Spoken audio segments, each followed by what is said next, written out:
bounce back after Saturday? I think everyone woke up with the same feeling, I would say, where just that sickness for how the game ended. But I think the more time's gone on and the more that feeling has disappeared, I think that we're trying to focus on the positives from that game, because I feel like that's typically how we do things anywhere around here. And as much as I was very critical of the players, I was very self-critical.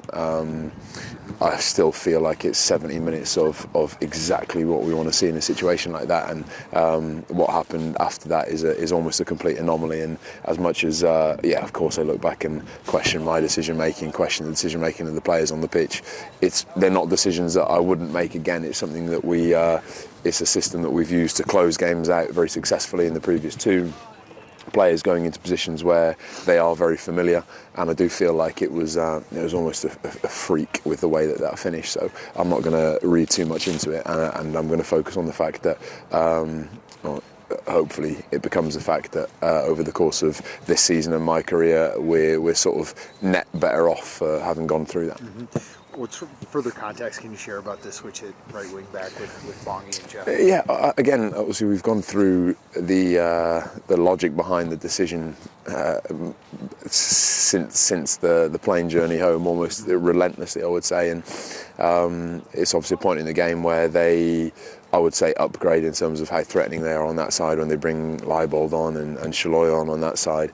And obviously Jeff has come on at right wing back often for us in situations where we want to close the game out, and you're moving Bongi into a position where he's very comfortable, very solid defensively. And the ironic thing is, I suppose, that we get weaker defensively on that side, where the intention is that we would get stronger, and obviously by character and profile of the players, you'd expect that to be the case with the way we made those changes. And again, the ironic thing for me is that I felt at the time that almost the only way that we were going to find ourselves in a tricky position would be if Tanny was to get sent off, having been booked early on in the game. So I felt like it was a very safe bet to take him off at that time. And there's that perfect storm of wanting to protect Kelvin, not wanting to push Kelvin unnecessarily, and obviously making the decision to go with one forward with Sang-bin, which again I would I would state again that I wouldn't expect the changes we make to have anywhere near the level of impact that they had on the game. But there are a couple of things that sit beneath that of course we would think about again, and the messages to the subs going on about even in a situation like that, intensity, energy, aggression, no complacency, and obviously we felt that was the case, not just from the subs perspective, but also how the players on the pitch absorb the subs coming on, and the sort of the framework that those guys are going into. It needed to be better. So I think we've all learned from that. But again, I'm keen not to overly dwell on it, because I would say 9 times out of 10 that wouldn't happen, having made exactly the same changes.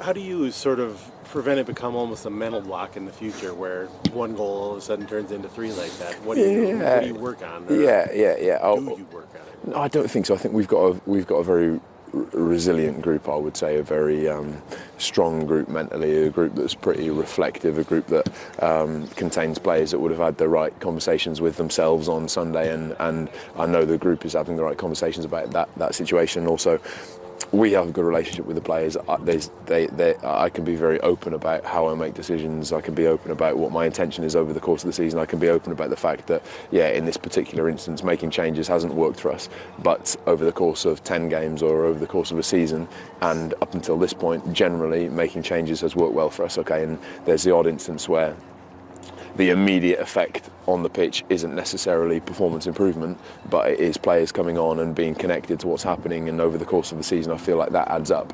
So it's not that this instance is going to wholesale change the way I think about how I manage the squad or how I have conversations with the players.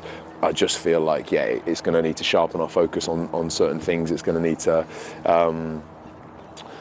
mean that we have a certain tone to some conversations with the group, with certain individuals, with amongst ourselves as a staff. But largely, I'm happy with how we do things and how we change and how we keep the squad really engaged. So I'm not going to dwell on it too much, as I've said.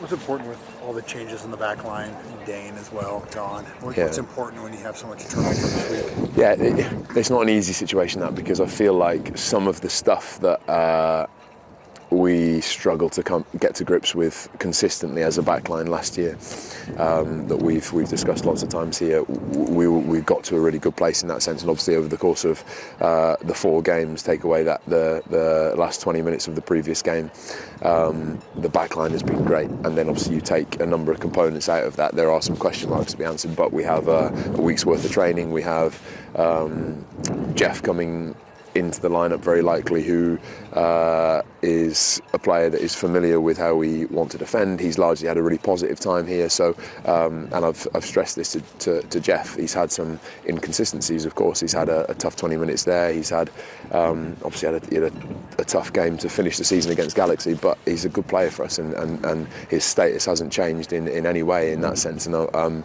really keen for him to retain that feeling of being a really important player and someone that can contribute. So I don't have any big doubts about him. Romero could well be in line to start his first game, and he's obviously someone I've been really keen to see play. He comes with a really good reputation, and we're really pleased with what we've seen so far. So I think the individual components coming into the back line, I don't have any worries. It's making sure that we do enough work and making sure that the messages are clear enough that we get some coherence on Saturday. What is Tom Foudry? What's his role on set plays, and how has he kind of helped you guys? Yeah, he's been great. He's he takes charge of the defensive work, and we've obviously had to shift heavily toward that being a real focus of ours after a certain point last year where it became a bit of an Achilles heel. But I feel like we're in again, touch wood, and I really don't want to tempt fate here, but we're in a good place in that sense, and I think we've shown real resilience in defending the box, and that grit and determination within a very solid framework and a really detailed approach to defensive set play. So Tom's played a role there. The players have obviously responded really well to the work, and that has to be strong for us as the season goes on if we want to be where we want to be. What changes with another goalkeeper coming in? Does anything change in terms of your tactical setup? Yeah, there are a few particularly on the ball goal kicks. There are a couple of things that are a touch more awkward when you have a right footer versus a left footer, and there are some subtleties around certain things we do that having Alec in will change, but nothing dramatic. And again, he's someone that I really trust. He's a very solid character, a really steady guy. I think he did really well when he came in for a spell last year in really difficult circumstances, and I of course expect us to be very solid in front of him and not put him in a position where he's got loads and loads to deal with, and also I feel like he's coming into an unsettled backline, but a backline full of players with lots of weight, lots of experience to an extent, and or recent experience. Certainly in the case of Morris, played 4 games back to back really well. Romero, young, but he's played a lot of games at this level, and Jeff is obviously, recent difficulties aside, a player that we can really trust. So I feel like Alec has got a nice framework to come into, and he's someone who will also come in with a real steady head, which is a big thing. We saw Hassani sort of on the side today. What was going on with him? Yeah, not a dissimilar situation to Kelvin's last week, where he could have trained today, but I feel because he's played so many minutes recently, and a player that is super important for us going forward, I don't want there to be any undue risk. So I would expect that he would be in tomorrow and certainly fit for the weekend. Sure. We saw Joe full participant. Is there a chance he plays this weekend? Yeah, I think we're sort of taking that day by day with him at the moment. Obviously, it's a sensitive situation with the international break and whatnot, so we want to be completely transparent with Honduras, with Joe, with how we deal with the whole situation. But I think he's sort of roughly where we would expect him to be at this point, and then if he gets through a couple of difficult days this week, then we'll reassess come Thursday. Time here to start the season. It's good. I mean, I've enjoyed my time here so far. I mean, the coaching staff and the players helped me a lot, give me a lot of confidence out there. So yeah. What do you feel like? What do you feel like changes for the team with you in there versus Rosales in there? I mean, I feel like we're kind of similar profiles. I think we both would like to get in attack and also defend, but I think Joe is primarily more of an attacking player. So I think I provide more of a defending aspect. So yeah. Is left back the hardest defensive position to play because the right winger is always a really good player? Some people say that, but I mean, for me, it's just like another player. I don't really look at stuff like that. So yeah. What's going to be important on the back line with so many changes expected this weekend?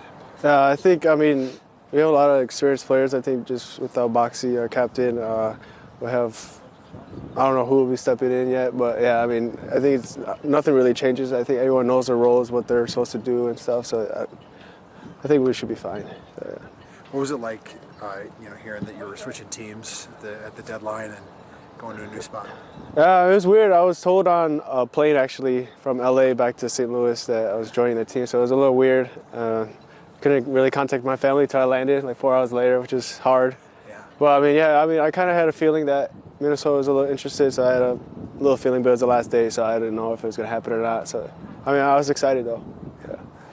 What's it like coming in and, a week later you got a new system that you're supposed to be learning here at least in the team, if not in the lineup? Yeah, I mean, especially in the back five, I had to get used to that. I was playing in the back four as a left back, so I really enjoy playing as a wing back. I love to get in attack more, so that gives me more of a chance to provide that. So yeah. Is the fact that it's the Galaxy and that's who took you out of the playoffs, is that something that's been talked about? Is that a feeling amongst the team of the fact that that's who's next on the schedule? Yeah, of course that's on our minds, but we haven't really talked about them yet. So I think that's tomorrow, actually. So yeah, of course that's probably in people's back of minds that they took us out last season in the playoffs. So yeah. Yeah. There was a moment early in the San Jose game where he almost body checked Christian Espinoza. I was just wondering what was happening there. Yeah. Like you were tired of him already. No, we went through some clips with me and Z went through some clips about him. So he gave me some advice. Hit him early and see what happens. Yeah, we could say that. Just put a body on him, make sure he doesn't get past you because he's fast, he's quick. So in a foot race, he'll probably beat everybody in the league in a foot race. So yeah.